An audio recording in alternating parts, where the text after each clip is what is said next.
کبھی کبھی اللہ انسان کو ایسے حالات میں ڈال دیتا ہے جہاں عقل رک جاتی ہے، راستے بند ہو جاتے ہیں اور دل بے بسی سے بھر جاتا ہے۔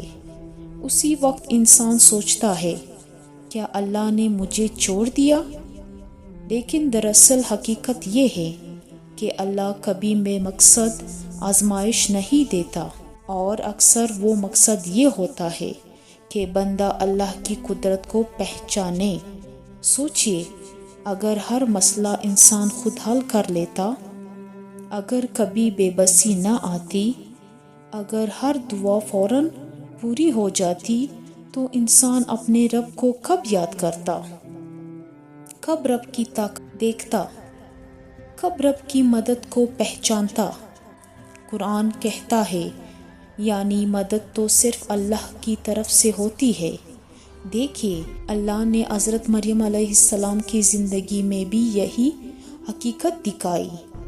وہ کمزور تھی، تھکی ہوئی تھی، درد میں تھی، لیکن اللہ نے فرمایا، یعنی کھجور کے درخت کے تنے کو اپنی طرف بلاؤ۔ سب جانتے ہیں کہ کھجور سخت ہوتا ہے، اور حضرت مریم علیہ السلام اس حالت میں اسے ہلا بھی نہیں سکتی تھی۔ تو پھر اللہ نے ایسا کیوں کہا؟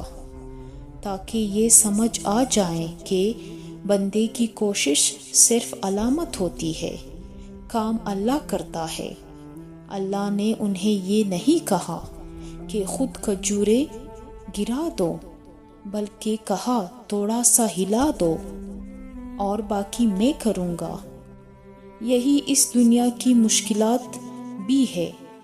اللہ ہم سے چھوٹی سی کوشش چاہتا ہے، اور پھر اللہ اپنا کرم دکھاتا ہے جب سارے راستے بند ہو جائے، جب سارے وسیلے ناکام ہو جائے، اور پھر اچانک کوئی دروازہ کھل جائے، کوئی مدد آ جائے، کوئی راستہ نکل آئے، تو دل خود گواہی دیتا ہے، یہ انسان کا کام نہیں تھا، یہ میرے رب کی مدد تھی۔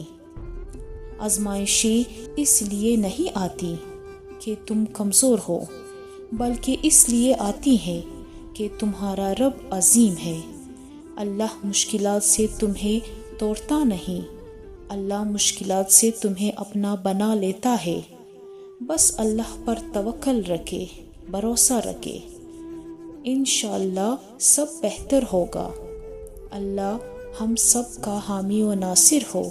اللہ حافظ۔